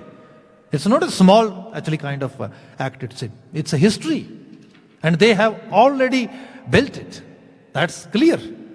ਇਹ ਸੱਚਾਈ ਆਉਂਦੇ ਦੌਰ ਦੇ ਵਿੱਚ ਇਹਦੀ ਬੜੀ ਵੱਡੀ ਬਾਤ ਹੋਏਗੀ। ਇਹ ਤਵਾਰੀਖ ਬਿਲਡ ਕਰਤੀ ਉਹਨਾਂ ਨੇ ਇਸ ਤਰੀਕੇ ਨਾਲ। ਐਡਾ ਲੰਮਾ ਇੱਕ ਜਿਹੜੀ ਹੈ ਮੂਵਮੈਂਟ ਉਸ ਸਮੇਂ ਦੇ ਵਿੱਚ, ਜਿਸ ਸਮੇਂ ਦੇ ਵਿੱਚ ਉੱਥੇ ਬੜਾ ਫੈਨੇਟਿਜ਼ਮ ਚੱਲ ਰਿਹਾ ਤੇ ਬਹੁਤ ਕੁਝ ਚੱਲ ਰਿਹਾ। ਪੂਰੇ ਦੀ ਪੂਰੀ ਨਿਜ਼ਾਮਤ ਜਿਹੜੀ ਹੈ ਉਹ ਇੱਕ ਕਾਰਪੋਰੇਟ ਸੈਕਟਰ ਨੂੰ ਪ੍ਰਮੋਟ ਕਰਨ ਵਾਸਤੇ ਪੂਰਾ ਜ਼ੋਰ ਲਾ ਕੇ ਬੈਠੀ ਹੈ। ਉਹਦੇ ਖਿਲਾਫ ਮਨੁੱਖਾਂ ਦੇ ਹੱਕਾਂ ਦੀ ਇਸ ਬੁਨਿਆਦੀ ਤੇ ਜਮਹੂਰੀ ਤੌਰ ਦੇ ਉੱਤੇ ਜੂਝਦੇ ਹੋਏ ਲੋਕ ਇਸ ਢੰਗ ਨਾਲ ਖੜੇ ਨੇ। ਇਹ ਕਿਵੇਂ ਹੈ? ਕਿਉਂਕਿ ਪਰਿਵਾਰਾਂ ਦੀ ਸਪੋਰਟ ਹੈ ਪਿੱਛੇ। ਇਹ ਹੈ ਜਿਹੜਾ ਐਕਚੁਅਲੀ ਫੈਮਿਲੀ ਦਾ ਕਿਸੇ ਵੈਲਿਊ ਬੇਸ ਸਿਸਟਮ ਦੇ ਵਿੱਚ ਆ ਜਾਣਾ। ਤੇ ਇੱਥੇ ਸਾਰੇ ਰੂਟ ਸਪਿਰਿਚੁਅਲਿਟੀ 'ਚ ਆਉਣਗੇ, ਤੁਹਾਨੂੰ ਪਤਾ ਲੱਗੇਗਾ। ਖੈਰ, ਗੁਰੂ ਸਾਹਿਬ ਦੇ ਮਰਜੀਵੜੇ ਸਿੱਖ ਇਹ ਬਾਤ ਕਰਕੇ ਮਾਤਾ ਭਾਗ ਕੌਰ ਸਮੇਤ ਉਸ ਖਿਦਰਾਣੇ ਦੀ ਟਾਪ ਤੇ ਪਹੁੰਚਦੇ ਨੇ। ਜਾਂਦਿਆਂ ਨੂੰ ਗੁਰੂ ਗੋਬਿੰਦ ਸਿੰਘ ਸਾਹਿਬ ਨੇ ਮੋਰਚੇ ਲਗਾਤੇ ਨੇ। ਆਪਣੇ ਸਿੰਘਾਂ ਕੋਲ ਜੋ ਸਾਜੋ ਸਮਾਨ ਹੈ ਉਹ ਝਾੜੀਆਂ ਤੇ ਪਾ ਕੇ ਤੰਬੂ ਬਣਾ ਦਿੱਤੇ ਸਭ ਇਸ ਤਰੀਕੇ ਨਾਲ, ਤਾਂ ਕਿ ਆਉਣ ਵਾਲੀ ਫੌਜ ਨੂੰ ਪਤਾ ਲੱਗੇ ਕਿ ਬੜਾ ਵੱਡੇ ਸ਼ਾਮੀਆਨੇ ਲੱਗੇ ਨੇ ਕਿਸ ਤਰੀਕੇ ਦੇ ਨਾਲ। ਆਪ ਟਾਪ ਦੇ ਉੱਤੇ ਕਬਜ਼ਾ ਕਰ ਲਿਆ। ਗੁਰੂ ਸਾਹਿਬ ਉੱਚੀ ਟਿੱਬੀ ਤੇ ਆਪ ਬੈਠ ਗਏ ਆਪਣੇ 7 ਕਮਾਨੀਆਂ ਵਾਲੇ ਕਮਾਨ ਨੂੰ, ਤੇ ਸੋਨ ਕੁਣੀਆਂ ਲੱਗੀਆਂ ਹੋਏ ਤੀਰਾਂ ਨੂੰ, ਕਾਨੀਆਂ ਨੂੰ ਲੈ ਕੇ ਉੱਪਰ ਬੈਠੇ ਨੇ ਮਹਾਰਾਜ। ਇਹ ਸਾਰੇ ਮੋਰਚਾਬੰਦੀ ਹੋ ਗਈ ਹੈ। ਰਾਤ ਦੇ ਆਖਰੀ ਪੈਰ ਦਿਨ ਦੇ ਚੜਾਅ ਦੇ ਨਾਲ ਇਹ ਜੰਗ ਸ਼ੁਰੂ ਹੁੰਦੀ ਹੈ। ਇਸ ਤੋਂ ਪਹਿਲਾਂ ਕਿ ਧੌਂਸੇ ਖੜਕਣ, ਭਾਈ ਮਹਾ ਸਿੰਘ ਤੇ ਭਾਈ ਰਾਏ ਸਿੰਘ ਦੀ ਕਮਾਂਡ ਵਿੱਚ ਇਹ ਸਾਰੇ ਸਿੱਖ, ਵੈਸੇ 40 ਮੁਕਤੇ 40 ਇਹਨਾਂ ਦੇ ਕਹਿੰਦੇ ਨੇ ਕਿ 40 ਸਰੀਰ ਸੀਗੇ, ਕੁਝ ਸੋਰਸਸ ਕਹਿੰਦੇ ਨੇ ਐਕਚੁਅਲੀ 40 ਛੋਟੇ ਛੋਟੇ ਉਹਨਾਂ ਦੇ ਜਥੇ ਸੀਗੇ। ਟੋਟਲ ਸ਼ਹਾਦਤ ਜਿਹੜੀ ਹੈ 300 ਤੋਂ ਵੱਧ ਸਰੀਰਾਂ ਦੀ ਹੁੰਦੀ ਹੈ। ਇੱਥੇ ਬੜਾ ਵੱਡਾ ਅੰਗੀਠਾ ਸਜਾਉਂਦੇ ਨੇ ਗੁਰੂ ਗੋਬਿੰਦ ਸਿੰਘ ਸਾਹਿਬ ਬਾਅਦ ਵਿੱਚ ਆਪਣੇ ਹੱਥਾਂ ਦੇ ਨਾਲ। ਬੜੀ ਗਹਿ ਕਚਵੀਂ ਜੰਗ ਹੋਈ ਸੀ ਇੱਥੇ।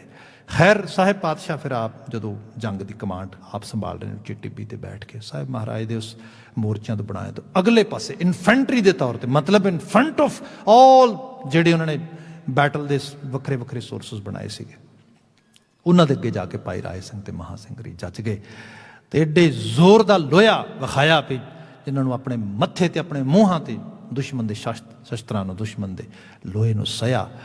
ਐਸੇ ਹੱਥ ਵਿਖਾਏ ਕਿ ਰਾਤ ਦੇ ਆਖਰੀ ਪੈਰ, ਦਿਨ ਦੇ ਪਹਿਲੇ ਪੈਰ ਜੰਗ ਸ਼ੁਰੂ ਹੁੰਦੀ ਹੈ ਤੇ 2 ਪਹਿਰ ਹੋਰ ਵਜ਼ੀਰ ਖਾਨ ਦੇ ਫੌਜੀ ਜਿਹੜੇ ਨੇ ਪੈਰ ਨਹੀਂ ਟਿਕਾ ਸਕੇ। ਉਹਨਾਂ ਨੂੰ ਆਖਰਕਾਰ ਮੈਦਾਨ ਛੱਡ ਕੇ ਭੱਜਣਾ ਪਿਆ। ਵਜ਼ੀਰ ਖਾਨ ਨੇ ਭਾਈ ਦੀ ਫੌਜ ਨੂੰ ਦੇਖਿਆ, ਹਫ ਰਹੀ ਹੈ ਫੌਜ, ਦਿਨ ਚੜ੍ਹ ਰਿਹਾ, ਪੀਣ ਵਾਸਤੇ ਪਾਣੀ ਨਹੀਂ, ਪਸ਼ੂ ਨਹੀਂ ਖੜ ਰਹੇ।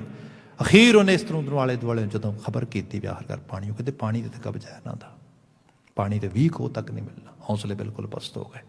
ਖੈਰ ਇਹ ਸਾਰੇ ਦੇ ਵਿੱਚ ਵਜ਼ੀਰ ਖਾਨ ਮੈਦਾਨ ਛੱਡ ਕੇ ਭੱਜ ਗਿਆ।